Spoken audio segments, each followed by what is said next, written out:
Litige foncier au quartier Olembe derrière le stade. C'est une population au visage lourd de colère que nous avons retrouvée ce vendredi matin, 13 mars 2026. La servitude devant desservir les différents riverains de cette localité disparaît tout doucement sous leur regard presque impuissant. Ce chantier appartiendra à l'homme d'affaires camerounais Siantou, dont les ouvriers étaient présents sur le site. Tout commence lorsque la première clôture a été montée au mépris de la loi et des règles de bienséance. Mais que se passe-t-il réellement? C'est bien proposé, 20 mètres. La commission est descendue. Ils nous ont dit même que, bon, les sommes à 12 mètres. Jusqu'à présent, et on a dit qu'ils devaient venir matérialiser. Voilà la matérialisation. C'est là où ils bloquent alors une fois. Il dit qu'il compense son terrain, que son terrain ne suffit pas. On est dépassé. Nous, on veut seulement qu'ils nous disent ce qui se passe. Il y a donc lieu de faire quelque chose pour empêcher cette deuxième clôture de l'homme d'affaires qui, décidément, vient engloutir toute la servitude. À la question de savoir pourquoi tout ce désordre, les populations expliquent que les autorités administratives ont été saisies et que certaines décisions ont été prises. Mais qu'est-ce qui coince? Le préfet avait ordonné une descente. Il a été constaté qu'effectivement, il fallait une servitude de 12 mètres minimum. Et donc, je crois que c'était même le représentant du Mindu, le délégué départemental du Mindu, qui a aidé à indiquer comment on pouvait matérialiser cette servitude-là. Donc, je crois que c'est M. Siantou qui a pris celui de déplacer la borne que les autorités ont placée. Et donc, c'est lui qui pourra mieux vous répondre de cet acte-là.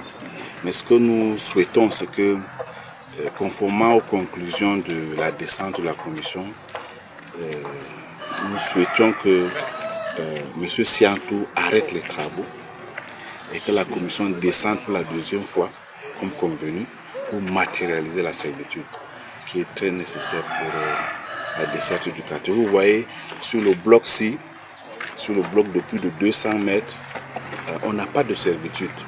Et il est prévu la création d'un établissement d'enseignement supérieur municipal à l'UTM, fondation à l'UTM. Et vous voyez également l'établissement scolaire ici.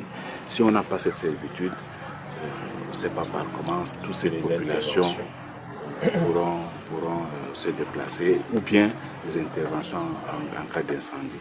Donc voilà pourquoi nous avons dit, nous sommes mobilisés, nous avons dit que M. Siantou ne peut pas prendre sur lui de manière unilatérale de venir barrer la route alors que nous attendons encore la descente de la commission pour venir matérialiser la servitude. L'espace litigieux reste jusqu'à présent un domaine privé de l'État. Comme atteste ce document, personne n'a encore obtenu de titre foncier ici. Le concerné n'a pas de titre foncier. Nous avons vérifié tout cela, nous allons vous donner toute la documentation et afférente. Le conseil n'a pas de titre foncier et il avait été prévu effectivement ici lors du lotissement de cet endroit, cette servitude-là, vous allez le remarquer sur la map, et il n'y avait pas de titre foncier ou d'occupation officielle sur ce site. Et donc, c'est un domaine privé de l'État qui nous sert parce qu'il y avait une servitude qui avait été prévue et c'est pour ça que nous défendons cela. Pour finir, une seule question se pose. Que doivent faire les autorités administratives pour résoudre ces litiges? Il y avait des occupants qui se sont mis à construire pour barrer cette servitude, bloquant ainsi l'accès au quartier. Voilà. À cet effet, nous avons saisi les autorités, notamment la préfecture, la commune. Nous avons une descente du préfet, je crois que c'était le 20 février. À l'issue de cette descente, il a été constaté effectivement qu'on ne pouvait pas bloquer cette servitude qui permet à toutes ces populations environnantes de pouvoir céder facilement au quartier. Mais nous avons effectivement, avec l'accord du préfet ce jour-là, je pense qu'on avait détruit la barrière qui était en construction. Nous avons remarqué il y a quelques semaines qu'un autre un autre acquéreur, on ne sait pas. Nous sommes dans un domaine privé de l'État. Nous estimons que personne n'a au titre foncier ici. Il s'est remis à élever une barrière pour bloquer cette servitude-là. C'est la raison pour laquelle nous sommes descendus sur le site. Vivement que les autorités administratives prennent en considération cette doléance afin d'établir un climat de relations de bon voisinage.